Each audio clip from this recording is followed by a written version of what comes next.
దేవునికి స్తోత్రము. అనుదిన వాక్య ధ్యానమునకై ఈరోజు 2024 సంవత్సరము ఆగస్టు నెల 27వ తారీఖు. ఈరోజు ధ్యాన వాక్యము పరిశుద్ధ గ్రంథము నుండి యెషయా గ్రంథము 66వ అధ్యాయము 2వ వచనాన్ని మనం ధ్యానించుకుందాము. ఎవడు దీనుడై నలిగిన హృదయము గలవాడై నా మాట విని వణుకుచుండునో వానినే నేను దృష్టించుచున్నాను. ప్రియ దేవుని బిడ్డలారా, ఈరోజు ధ్యానవాక్యము నలిగిన హృదయము కలిగి దీన మనసుతో దేవుని ఆరాధించే వారిని దేవుడు కాపాడుటను గురించి మనము ధ్యానించుకుంటున్నాము. ఇక్కడ మనుషులు తగ్గించుకొని జీవించాలా లేక హెచ్చించుకొని జీవించాలా అనేది మనిషి తీసుకునే నిర్ణయంపై ఆధారపడి ఉంటుంది. తగ్గించుకొని జీవించాలి అని అనుకునేవారు చాలా ఆత్మీయ సాధన చేయాలి. నేను తగ్గించుకొని జీవిస్తున్నానంటే కుదరదు. దానికి చాలా వర్క్ ఉంది. దానికి ఆత్మీయ సాధన చేయాలి. ఆ తగ్గింపు గుణం రావటానికి సాధన చేయాలి. గర్వంగా ప్రవర్తించే వాళ్ళకి దీనత్వం అనేది అసలు ఉండదు. అసలు అలాంటి వారికి దీనత్వం అంటేనే తెలియదు. తనకు సంబంధించిన విషయాలకే ప్రాధాన్యత ఇవ్వాలనే మనస్తత్వం కలిగి ఉండి దేవుడు చేసిన గొప్ప ఆశ్చర్యకార్యాలను మర్చిపోతారు. అంతెందుకు, వారు దేవుడు ఉన్నాడన్న విషయాన్నే విస్మరిస్తారు. ప్రియ దేవుని బిడ్డలారా, మనము తగ్గించుకొని దీనత్వం కలిగి జీవించాలి. నేను అనుకునే వారికి దీనత్వం అసలు ఉండదు. నేను అనుకునే స్థానంలో దేవునికి ఆ స్థానం ఇవ్వాలి. నేను కాదు, ఇక్కడ నా దేవుడు ఉన్నాడు. ఆ నేను అనే స్థానం దేవునికి ఇచ్చినప్పుడు తన గురించి ఆలోచించడు. ఇకను జీవించువాడను నేను కాదని, ప్రభువారే నాలో జీవిస్తున్నాడని అనే భావన ఏర్పడి తప్పకుండా దీనత్వం ఏర్పడుతుంది.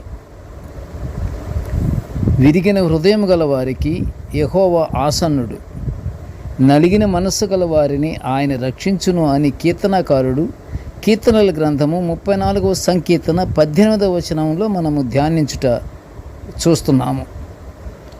మన జీవితాలను మన కోసం కాకుండా దేవుని కోసం జీవించాలి అనుకునే వారికే దీనత్వంతో పాటు నలిగిన హృదయం కూడా వస్తుందట.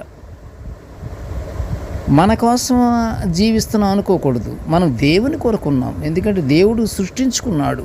ఆయన మహిమపరచుకుంటానికని మానవులను ఏర్పరచుకున్నాడు కనుక మనము దేవునికే మహిమపరిచేటట్టుగా ఉండాలి. అది దేవునికి ఇష్టం. దేవునికి కావాల్సింది కూడా అందుకే. మనుషుల్ని సృజించింది ఎందుకు? ఆయన్ని మహిమపరచుకుంటానికి.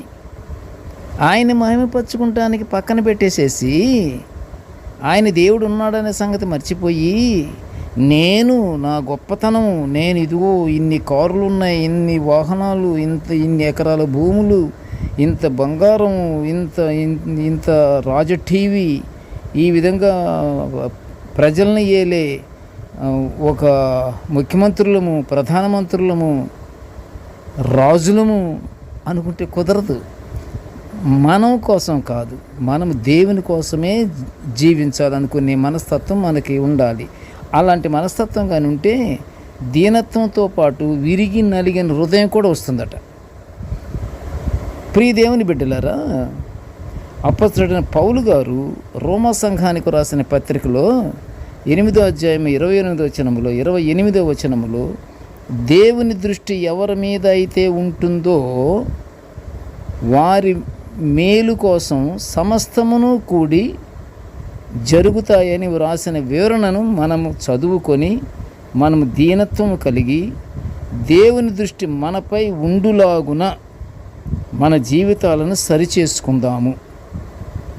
ప్రార్థన చేసుకుందాము. కృపగల తండ్రి, జీవముల నాయన నీ పాదములు స్తోత్రములు.